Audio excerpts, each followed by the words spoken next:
Hi guys, Declan here. I've had a really fun time researching esotericism in relation to William Butler Yeats's context. I'm going to be using my research today to walk you through an esoteric close reading of his poem, The Two Trees. I hope you enjoy. A brief summary of the poem is that it was published in 1893 Ireland. It is a telling of the popular religious story of the Garden of Eden, however it is from Yeats' own personal esoteric point of view. In the poem, he compares the tree of life in all of its beauty and wonder to the tree of knowledge of good and evil, which is associated with humans' original sin and the resulting curse that came after that. It shows how nature and humans can both be beautiful and loving, as well as terrifying and haunting. Before I begin my close reading, it is important that I give you a basic understanding of some of the specific terms associated with esotericism, starting with esoteric. Esoteric can be defined as something understood by only a small few in society with a specialized knowledge or interest in the topic. These people are often parts of small secret societies commonly associated with cults. These people believe that they have been chosen specifically by some higher power to hold the secrets to the existence and meaning of life. While these beliefs are either hidden from wider society, or if society know about them, they reject them as they're too complex for them to understand. Esotericism is founded upon a syncretic approach, where people combine many other major religions in order to find one central belief that combines all, seeing each major religion as only part of a truth, but when combined, reveal a greater secret. For example, Gnosticism is an esoteric branch of Christian within the inner core of the Christian church. They believe in things such as the Templar Knights and the Holy Grail, which wider Christianity, exoteric Christianity, does not believe in. The next concept that we need to have an understanding for is the Kabbalistic tree of life. The Kabbalistic tree of life has its origins in esoteric Judaism, where they believed that there was not one tree in the Garden of Eden, but two, and that the tree of life was much more significant to their existence than the tree of knowledge of good and evil. The tree of life is less of an actual tree in the garden and more a symbol, as seen on the right here, of a hierarchy of forces that connect us to the divinity.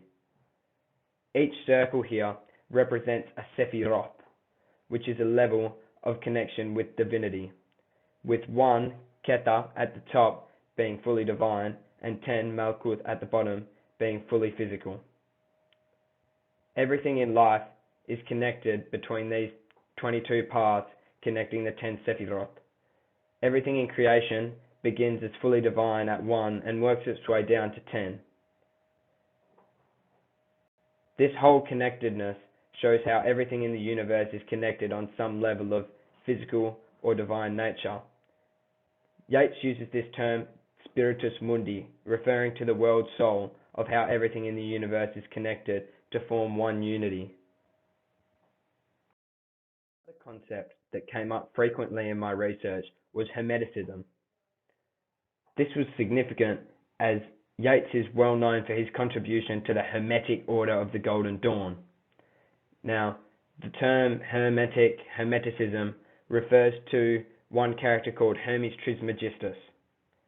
Hermes Trismegistus has a very significant role in esotericism, for as I said before, esotericism is syncretic and combines multiple religions, while Hermes Trismegistus is a representation of Hermes, the messenger Greek god, and Thoth, the god from Egyptian mythology. Combined, Hermes Trismegistus is a magus, which means that he is one Sephiroth of becoming fully divine and is similar to a prophet in Christian religion.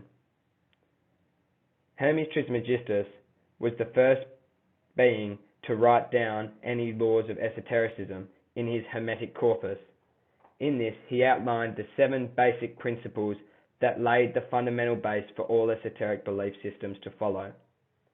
One of the most important principles that I'm going to be focusing on in my reading is the principle of correspondence, which more or less translates to as above, so below, as below, so above. In simple terms, something that exists on a higher plane must also correspond to the similar thing on a lower plane. This means that the tree of life and how it connects to the unity of the universe and acts as a world soul also acts as our internal soul and how we connect to our body and our actions. The final external concept that I'm going to touch on is the tree of knowledge of good and evil, as seen in many origin stories from Abrahamic religions.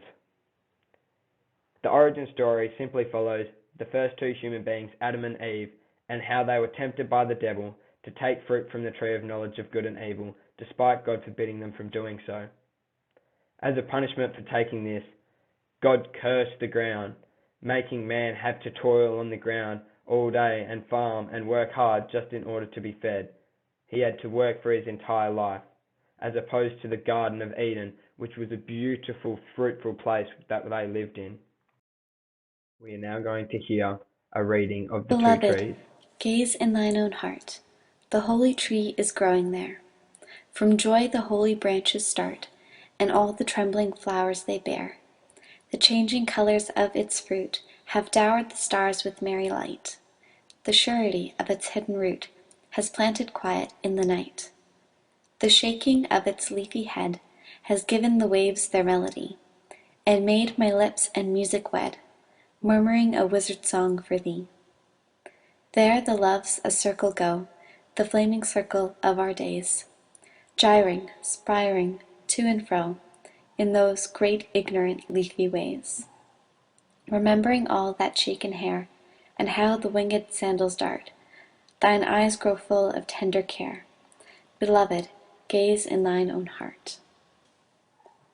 Gaze no more in the bitter glass the demons, with their subtle guile, lift up before us when they pass.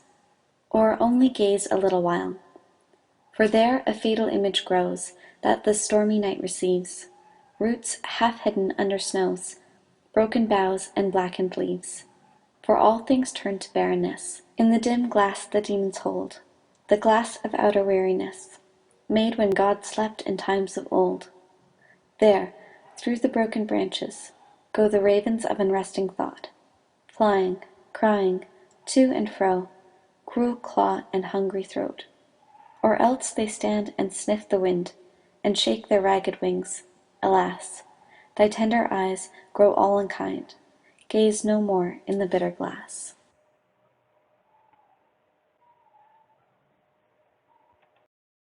Don't worry everyone, you can stop panicking, I'm back. We're now going to get into my close reading of the text. The first stanza, outlined by Yeats, can be seen as a representation of the Kabbalistic tree of life. Through a basic understanding of Yeats's belief in esoteric Judaism, we gain a deeper understanding of how he's trying to express the beauty and interconnectedness of nature through his poem. We also understand the surety and strength of the ancient origins of his beliefs. The changing colours of its fruits have dowered the stars with merry light. This quote refers to the tree of life having its fruit being ripened, and then as a result, we can see that something seemingly unrelated in the stars now are dowered with merry light.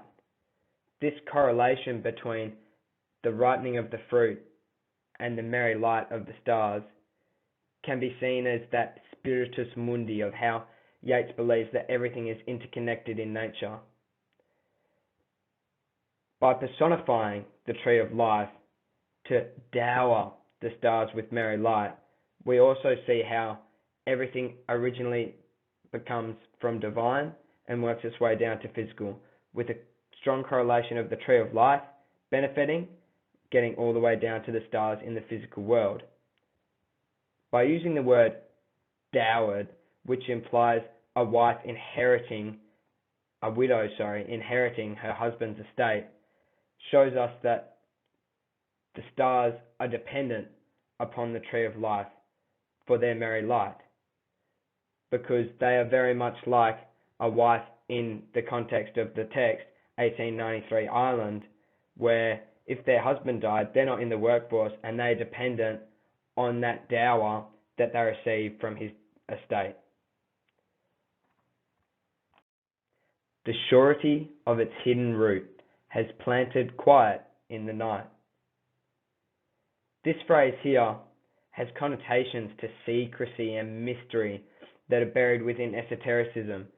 The words hidden, quiet, and night all imply that it can't be seen, we can't hear it, and it takes place when everyone else is asleep, creating a mystical feel to the whole thing. And despite it being so secretive, he is so sure of himself, the surety of its root.